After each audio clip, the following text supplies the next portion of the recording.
Hello friends, today we have brought one more quiz of BLI 223. Yesterday we did quiz Hello friends, today we have brought one more quiz of BLI 223 Unit 1. कल हमने इसका एक part कर लिया था and this is second part of the that video, है ना. जो हमने वीडियो कल कवर किया था उसी का जस्ट ये सेकेंड पार्ट है. So let us begin our quiz with question number 1. OPAC stands for. तो जो OPAC एक्रोनिम आपको दिया हुआ है ये किसके लिए स्टैंड करता है? एक्रोनिम समझते हैं ना आप, जैसे हमने क्लास 9-10 में पढ़ा था विबग्योर.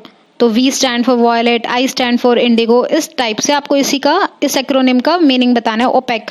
तो it stands for online public access catalogue. The correct answer is option A, online public access catalogue. Question 2. Which age is known as second golden age of classification. Classification की second golden age किसे कहा जाता है? ये कहा जाता है electronic information era को. Who is a classifier. Classifier कौन होता है? वो पर्सन जो क्लास नंबर अलॉट करता है डॉक्यूमेंट्स को, उसे हम क्लासीफायर कहते हैं. तो a person who operates a classification system to assign class number to documents in a library. This is correct. Therefore the answer is option A. But let us check the other options as well. Option B, designer of classification scheme. जो classification scheme का designer होता है उसे तो क्लासिफिकेशनिस्ट कहा जाता है. तो ये नहीं. Decimal notation all of the above का ऑप्शन ही नहीं है. Option A is the correct answer. Question number 4. Skeleton is to human body as dash is to library. जैसे ह्यूमन बॉडी के अंदर स्केलेटन का एग्जिस्टेंस और बिना स्केलेटन के ह्यूमन बॉडी प्रॉपरली फंक्शन नहीं कर पाएगी. सिमिलरली लाइब्रेरी के अंदर ऐसा क्या होता है जिसकी वजह से वो प्रॉपरली पूरा एक्यूरेट मैनर में फंक्शन कर पाता है? That is classification. So skeleton is to human body as classification is to library. Therefore the correct answer is option A. Question number 5. No classification is absolute, good और bad, these are helpful और unhelpful. इसको समझने के लिए एक example लेते हैं. जैसे मान लीजिए क्लास में कुछ बच्चे हैं और डिफरेंट सब्जेक्ट्स भी उनके पास होंगे. साइंस की टीचर बच्चों को क्लासिफाई करती हैं कि साइंस में उन्होंने कैसा स्कोर किया. मैथ्स की टीचर आती हैं, वो क्लासिफाई करती हैं कि उन्होंने मैथ्स में कैसा स्कोर किया. पीटी टीचर आते हैं, वो क्लासिफाई करते हैं कि उन्होंने बाकी स्पोर्ट्स या अदर एक्टिविटीज में कैसा स्कोर किया, कैसा परफॉर्म किया. तो यानी कि सबका क्लासिफिकेशन अलग अलग है, सबके रिजल्ट्स में भी वेरी कर सकते हैं.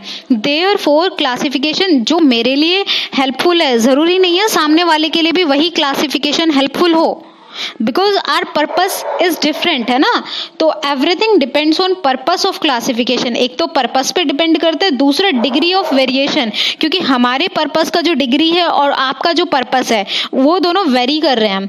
तो दोनों चीजें वेरी कर रही हैं. Therefore the result will be different for both of us. Therefore both A and B are the correct answer of this question. तो बिल्कुल हम समझ गए हैं कि क्लासिफिकेशन ना तो गुड होता है, ना बैड होता है, ना हेल्पफुल होता है, ना अनहेल्पफुल होता है. डिपेंड करता है what is purpose of your classification and degree of variation as well. Classification reflect. देखिए क्लासिफिकेशन क्या रिफ्लेक्ट करता है. ऐसा नहीं है कि क्लासिफिकेशन आज की लाइफ में हो रहा है या फिर आज की डेट में सब ज़्यादा इंफॉर्मेशन ओरिएंटेशन पे ध्यान देते हैं तो इसीलिए क्लासिफिकेशन ज़्यादा आज दिख रहा है. क्लासिफिकेशन तो अर्लियर टाइम पीरियड से दिखता आ रहा है. देखिए वैदिक एज को आप थोड़ा कवर कीजिए कि वैदिक एज में जो हमारे वेदास थे उन सब का भी तो क्लासिफिकेशन किया गया था, है ना. 4 वेद, फिर वेद के अंदर भी सब कैटेगरी सब कुछ था. मीन्स क्लासिफिकेशन उस टाइम पे भी था. Therefore classification reflects what? It reflects time, it reflects society, it reflects place as well. Therefore, the correct answer for this question will be all of the above. Question 7. Who said classification is theoretical, practical and productive science? ये जो statement है ये किसने दिया था? This statement was given by Aristotle. Therefore, the correct answer is option A.